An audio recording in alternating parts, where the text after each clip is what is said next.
एक तरफ आज तीन तीन बड़े राज्यों में कांग्रेस के मुख्यमंत्री जो शपथ ग्रहण ले रहे हैं। राजस्थान में तो हो भी गया है शपथ ग्रहण समारोह, लेकिन कांग्रेस के इस रंग में जबरदस्त भंग पड़ा है।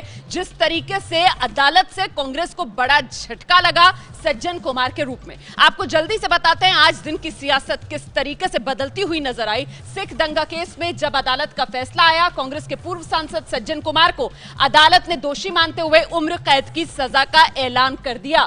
सज्जन कुमार दिल्ली से 3 बार सांसद रहे हैं। कांग्रेस के बड़े नेता के तौर पर सज्जन कुमार की एक छवि न सिर्फ दिल्ली बल्कि देश भर में, और 84 सिख दंगा केस में साजिश रचने का अदालत ने दोषी माना कांग्रेस के सज्जन को और साथ ही सुना दी उम्र कैद की सजा। सिख समुदाय की कमलनाथ को सीएम नहीं बनाने की अब मांग जो है वो इस फैसले के साथ ही लगातार जोर पकड़ती जा रही है, और खासतौर से बीजेपी जो इस पूरे मामले में सामने आई है। अरुण जेटली ने कमलनाथ को लेकर कांग्रेस को घेरे में ले लिया है। अरुण जेटली की तरफ से बयान देकर कांग्रेस से सवाल पूछा गया कि भाई कमलनाथ की ताजपोशी कांग्रेस कैसे कर सकती है, तो जवाब में कांग्रेस बोली कमलनाथ दोषी तो प्रधानमंत्री मोदी भी दोषी। तो सज्जन निकला शैतान, इस वक्त की सबसे बड़ी खबर। और इस फैसले के बाद, अदालत के इस फैसले के बाद कांग्रेस के रंग में भंग पड़ता नजर आ रहा है, क्योंकि एक तरफ सिख समुदाय है जो लगातार यह मांग कर रहा है कि कमलनाथ को की ताजपोशी कांग्रेस कैसे कर सकती है, और सिख समुदाय की इस मांग को आगे बढ़ा रही है बीजेपी भी। हालांकि पलटवार कांग्रेस की तरफ से भी किया गया, यह कहते हुए कि अगर कमलनाथ दोषी हैं तो फिर प्रधानमंत्री मोदी भी दोषी हैं। जरा सुनिए किस तरीके से आरोप प्रत्यारोप हो रहा है। आज जो ये निर्णय आया है कि 1984 के दंगों का इससे बड़ा कोई संकेत नहीं हो सकता, जो कि सिंबल नहीं हो सकता जो सज्जन कुमार जी थे।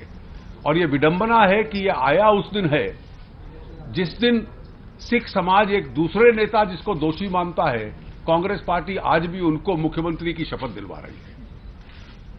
और इसलिए कांग्रेस पार्टी और गांधी परिवार इस पूरे कवर अप और अन्याय के अंदर आज तक शामिल रहा है, लेकिन फिर भी हम इसका स्वागत इसलिए करते हैं कि विलंब से आया, लेकिन कम से कम न्याय होना इसमें अब आरंभ हुआ है। देख, पहली बात तो ये है कि जहां तक कमलनाथ का सवाल है जिसके बारे में ये बात कर रहे हैं, तो वही बात तो सेंटर में हो रही है। आज कौन यहाँ बैठे हुए हैं लोग? सेंटर में तो टॉप पे बैठे हैं भाई, जो राइट्स में इन्वॉल्व थे, जिनकी रेख देख में हो रहा है। वो कैसे प्रधानमंत्री बने हुए हैं? जांच तो होनी चाहिए ना, पूरे तरीके से होनी चाहिए। जो फैसला अदालत करती है वो फैसला अदालत करती है, वो एक लीगल प्रोसेस है। उसके ऊपर अगर अरुण जेटली जी बेबुनियाद किसी पे आरोप लगाएं तो हम भी कह सकते हैं कि प्रधानमंत्री जी आप भी कुछ इंसाफ कीजिए। इसको आप राजनीतिक रंग मत दीजिए।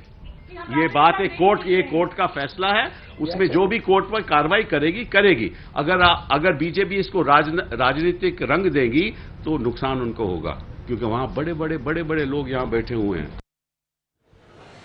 तो कांग्रेस के पूर्व सांसद सज्जन कुमार दोषी करार दिए गए। बीजेपी की तरफ से कांग्रेस की घेराबंदी हुई और कांग्रेस लेकर आई एक नया फॉर्मूला बचाने के लिए अपने नेताओं को कि अगर कमलनाथ दोषी तो फिर पीएम मोदी भी दोषी। यह बयान कांग्रेस की तरफ से आया है। हम चर्चा शुरू करते हैं। तमाम खास मेहमान, एक्सपर्ट्स का पैनल तो हमारे साथ मौजूद है ही, साथ ही राजनीतिक दलों के 2 प्रवक्ता भी इस वक्त हमारे साथ जुड़ने जा रहे हैं। देखिए, बीजेपी की तरफ से पार्टी के प्रवक्ता प्रेम शुक्ला जी हमारे साथ मौजूद है और कांग्रेस पार्टी की तरफ से प्रवक्ता आलोक शर्मा जी हमारे साथ मौजूद है। आलोक जी, मैं आपसे ही शुरुआत करना चाहती हूं। सर, जरा समझाइए देश को कि प्रधानमंत्री मोदी की तुलना आप कैसे कमलनाथ से कर सकते हैं। सर, देखिए, मैं समझता हूं कि तुलना करना, जिस तरह से तमाम आरोप मोदी जी के ऊपर लगे और जिस तरह से केसेस चले, जिस तरह से अमित शाह जी को वहां की न्यायालय ने स्वयं तड़ी पार किया, ये पूरे देश को मालूम है। मुझे लगता है कि आज सज्जन कुमार जी का जो फैसला है वो न्यायिक फैसला है, उसको राजनीतिक रंग देना ठीक नहीं। बीजेपी वाले माया कोडनानी को भूल गए क्या? माया कोडनानी 2002 के दंगों में कन्विक्ट थी और उसको उसी समय पर, जब जांच भी चल रही थी, उसी समय पर मंत्रिमंडल में एलिवेट भी कर दिया गया था। मुझे लगता है कि इसको राजनीतिक रंग नहीं देखना चाहिए। लोअर कोर्ट से सज्जन कुमार जी बरी हुए थे, आज हाई कोर्ट ने उनको सजा सुनाई है। न्यायालय का कोई भी फैसला है, कांग्रेस पार्टी उसका सम्मान करती है। अभी सुप्रीम कोर्ट का रास्ता सज्जन कुमार जी के लिए खुला हुआ है, वो जाएंगे नहीं जाएंगे उस पर भी वही टिप्पणी करेंगे। मुझे लगता है न्यायालय की प्रक्रिया को राजनीतिक रंग देना ठीक नहीं है। नहीं, लेकिन सर हो तो यही रहा है ना, सियासी दल कर तो यही रहे, न्यायालय की प्रक्रिया को राजनीतिक रंग तो आप ही लोगों की तरफ से दिया जा रहा है ना। प्रेम शुक्ला जी, कुल मिलाकर कांग्रेस की रणनीति तो यहाँ पर यही नजर आ रही है कि अगर बीजेपी 1984 को लेकर हमसे सवाल करेगी तो हम तो 2002 का झंडा बुलंद कर देंगे फौरन। देखिए 1984 का जवाब नहीं दे सकते और हम 2002 का जवाब दे सकते हैं। 2002 में जो है नानावटी आयोग, तेवटी आयोग गठित हुआ और दोनों आयोगों ने कहीं से भी मोदी जी की सरकार की किसी भी गतिविधि पर कोई प्रश्न चिन्ह नहीं लगाया। एक बात, SIT supreme court monitor SIT बनी, उसने जो है क्लीन चिट दी मोदी जी को। दूसरी तरफ आज के फैसले में ही साफ तौर पर कहा गया है कि राजनीतिक संरक्षण के नाते सज्जन कुमार के खिलाफ जो कार्रवाई होनी चाहिए थी, जो न्यायिक प्रक्रिया तीव्र गति से होनी चाहिए तो नहीं हुई। और आप कृपा करके बताइए ना 1984 के दंगों में, जिसमें दंगे कहा ही नहीं जाना चाहिए, सिख नरसंहार है, क्योंकि कहीं गोली नहीं चली, कहीं पुलिस की तरफ से लाठीचार्ज तक नहीं हुआ, दंगाइयों के खिलाफ गोली चलाना तो बहुत दूर की बात है। और दूसरी तरफ 1984 से लेकर 1998 तक, जब तक आदरणीय अटल बिहारी वाजपेयी जी की सरकार नहीं आई, उस पर आप जांच आयोग तक गठित नहीं की। नानावटी जांच आयोग का गठन कब हुआ? आदरणीय वाजपेयी जी के आने के बाद। और लगातार मामलों में, सज्जन कुमार के मामले में जो एसआईटी गठित हुई, जिस एसआईटी के कारण फैसले आए हैं, वो कब हुआ है? क्या ये 1984 से 1998 तक हुआ? क्यों नहीं हुआ? और एसकेएल भगत को आपने मंत्री क्यों बनाया? आपने सज्जन कुमार को सांसद क्यों बनाया? आपने जगदीश टाइटलर को मंत्री क्यों बनाया? और कमलनाथ के मामले में किसी भारतीय जनता पार्टी के वर्कर ने कोई टिप्पणी नहीं की है। संजय सूरी एक इंडिपेंडेंट जर्नलिस्ट, उनकी वो न्यूट्रल जर्नलिस्ट होने का की बात हर कोई जानता है। और वो गुरुद्वारा रकाबगंज के में किस तरह से जो है उन्मादी भीड़ को उन्माद फैला रहे थे और वहां पर जो है आगजनी करवा रहे थे, किस तरह से 2 सिखों को उन्होंने जिंदा जलवाया, ये तो सामने रिकॉर्ड है ना।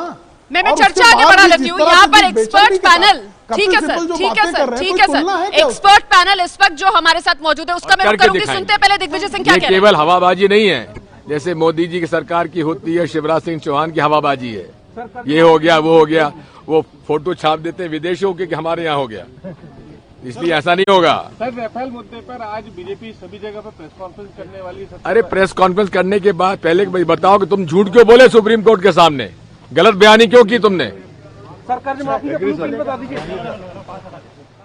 चलिए, तो बीजेपी सरकार को घेर रहे थे यहाँ पर दिग्विजय सिंह, राफेल मुद्दे से लेकर प्रदेश के तमाम मुद्दों पर उनकी ये टिप्पणी। लेकिन 84 सिख दंगे मामले पर हम यहाँ पर क्योंकि चर्चा कर रहे हैं, मैं सीधे रुक करूंगी अजीत मंडोला जी, इस वक्त हमारे साथ मौजूद है वरिष्ठ पत्रकार। सर, ये कमलनाथ की तुलना जिस तरीके से कांग्रेस की तरफ से प्रधानमंत्री नरेंद्र मोदी का नाम आगे किया जा रहा है, अपने पैर पर खुद ही कुल्हाड़ी मार रही है कांग्रेस। मेरे को भी ये लगता है कि कांग्रेस जो है अपने जो बचाव कर रही है उसमें फंस जाएगी, क्योंकि गुजरात का दंगे का असर पूरे देश पर हुआ था और जो सिख वाला जो मामला है वो पंजाब की राजनीति से प्रभावित होती है और ज़्यादा दिल्ली में, बाकी इतना बहुत असर नहीं होने वाला है। लेकिन गुजरात के दंगे के अगर ये तुलना करेंगे तो उसमें कहीं ना कहीं ये फंस जाएगी, जो कि इसके लिए ठीक नहीं रहेगा। कांग्रेस तुलना की जा सकती है क्या, जो कांग्रेस की तरफ से करने की कोशिश की जा रही है सेठिया साहब? देखिए, कपिल सिब्बल ने जो बात कही है कि अगर कमलनाथ वहाँ क्यों नहीं मुख्यमंत्री बन सकते क्योंकि मोदी यहाँ बने हुए हैं, तो वहाँ पर सुप्रीम कोर्ट की निगरानी में सीबीआई जांच कर चुकी है सारी, और उसमें नरेंद्र मोदी को बरी कर चुकी है